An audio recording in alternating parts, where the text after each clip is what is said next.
time is a unique resource. While capital is an important resource, it is actually quite abundant. Constraints on economic growth and activity are not caused by the supply of capital, but rather by demand for capital. Labor, although it is difficult to employ enough skilled people, is still possible. However, time cannot be borrowed, hired, or owned more. Time supply is completely inelastic, so no matter how high the demand is, the supply does not increase. There is no price or marginal utility curve for time. It is completely perishable, so it cannot be stored, and unlike any other resource, there is no substitute for it. Time is needed for everything, and time is the only universal condition. Yet, people treat this unique and irreplaceable essential resource as if it were a matter of course. The characteristic that distinguishes a manager who achieves his goals from one who does not is faithful management of time. A certain company's chairman claimed that he spent 1/3 of his time with company executives, 1/3 of his time meeting important clients, and the remaining 1/3 on community activities.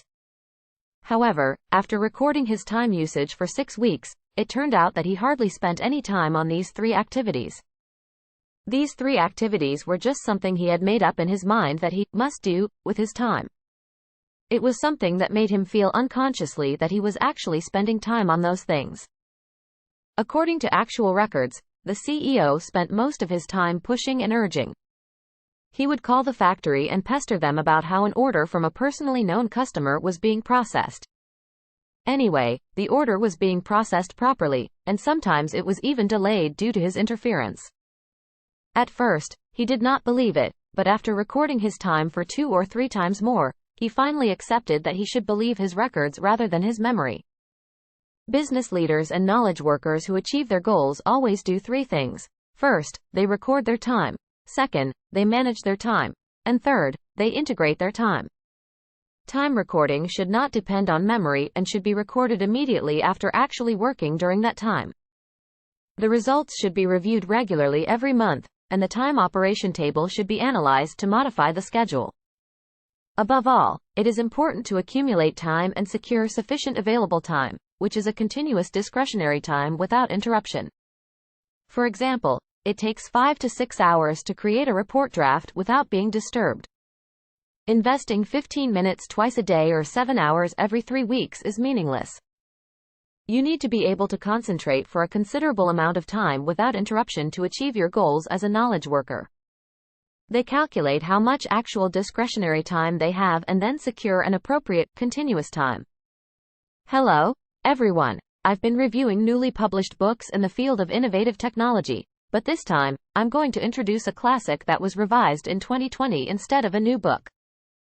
It is The Effective Executive, by Peter F. Drucker, a master in the field of management. This book might be helpful for CEOs and knowledge workers who are currently facing challenges and trying to overcome them in the field of innovative technology. Peter Drucker was an Austrian-born American management consultant, educator, and author. He is known as the father of management for his contributions to modern management theory. Some of his major works include The End of Economic Man, The Future of Industrial Man, The Practice of Management, The Age of Discontinuity, and Adventures of a Bystander. In modern organizations, all knowledge workers are their own managers. They must make their own decisions and not simply follow orders. It is also difficult to measure knowledge work quantitatively. Having more people working on a task does not necessarily result in doubling the output.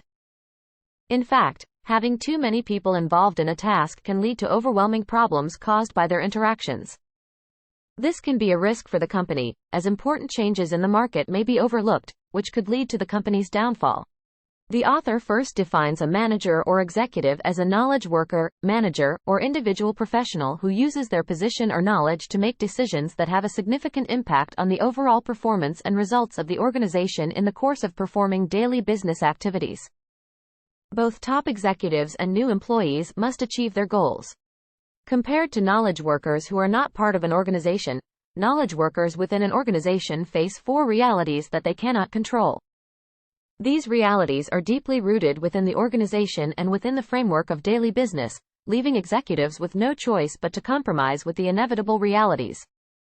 First, executives often have to spend their time for others. everyone in the organization can take away their time, and they actually do.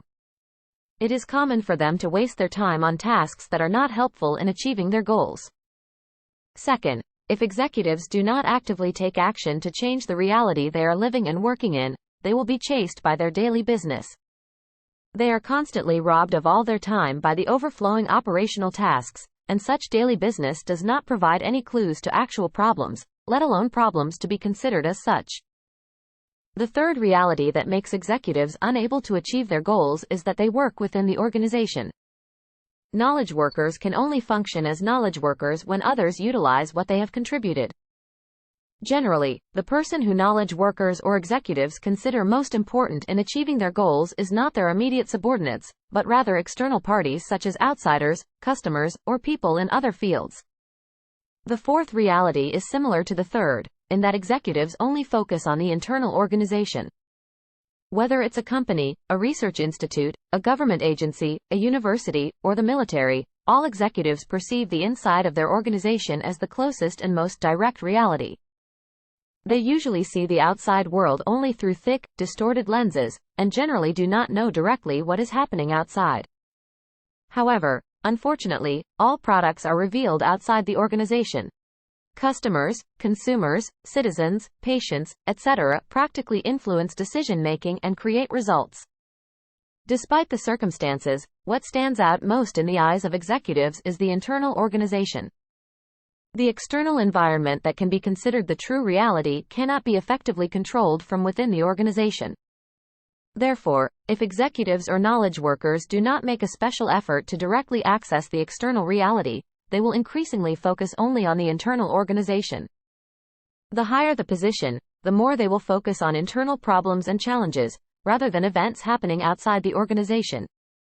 From the perspective that the only reason for an organization's existence is its contribution to the external environment, the smaller the organization in terms of its membership and scale, and the less internal activity it has, the more perfect it becomes. Well-managed organizations can be monotonous. Dramatic events that occur here are not turmoil to resolve accumulated crises in the past, but basic decision-making activities that create the future. If senior executives, especially the top management, spend a considerable amount of their time, perhaps more than 10% of their work, on human relations issues, such as conflicts, turf battles, interdepartmental cooperation problems, and others, then it is certain that the organization has too many personnel. There is too much duplication of work, and people become obstacles rather than means to achieve results.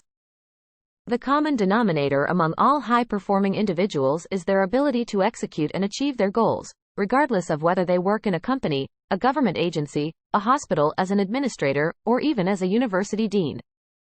Even if a person has exceptional intelligence, diligence, imagination, and knowledge, they will fail if they do not have this ability to execute. Those who fail are those who lack the ability to achieve their goals. You can also call the ability to achieve goals a habit. Just like memorizing multiplication tables, you need to internalize it. It can only be learned through practice and repetition. The 5 essential skills, or habitual abilities, that a manager who achieves their goals must acquire are as follows. The first step is to know where your time is being spent. Managers who achieve their goals systematically manage and utilize even the smallest amount of time they can control. The second step is to focus on external contributions. They connect their efforts to the results rather than the work itself. They start not from the tools and tasks at hand, but from the question of what results they need to produce. That's right. The third step is to achieve success based on your strengths. Managers who achieve their goals produce results based on their own strengths, the strengths of their superiors, colleagues, and subordinates, and what they can do depending on the situation. You can't produce results based on your weaknesses. It means that you shouldn't start with something you can't do anything about. The fourth step is to prioritize tasks and focus on one thing. Managers who achieve their goals know that there is no other choice but to prioritize important tasks. Therefore, they never do the second most important task. They say that if they don't do that, they won't achieve anything. The fifth step is to make decisions for achieving your goals in the correct order. They should be based on diverse opinions rather than unanimous agreement on the facts. Managers or knowledge workers can ask themselves the following question. What would have happened if I did not start this job? If the answer is, nothing would have happened, then they should stop doing that job immediately. There are countless speeches, banquets, and committee meetings, but you need to learn to say, no. If there is at least one thing that you can do as well as others, even if others cannot do it better, it is also a way to delegate it to someone else. Wisdom such as, know thyself, is often impossible for humans who cannot avoid death. However, the proposition of, know thy own time, is easily followed and ultimately leads to the ability to achieve organizational goals. Finally, excellent managers focus particularly on opportunities rather than problems. While problems must be solved, they do not necessarily create results and only prevent losses. Therefore, problems should not bury opportunities. Most monthly company reports list key problems on the first page, but it is wiser to list opportunities on the first page and problems on the second page. Managers who achieve their goals consistently practice 8 things. They ask, what needs to be done? And, what is right for the enterprise? Establish an execution plan. Take responsibility for decision-making, focus on opportunities rather than problems, lead productive meetings, and think and speak in terms of us rather than me. And that brings us to the end of this video. Thank you so much for watching so far.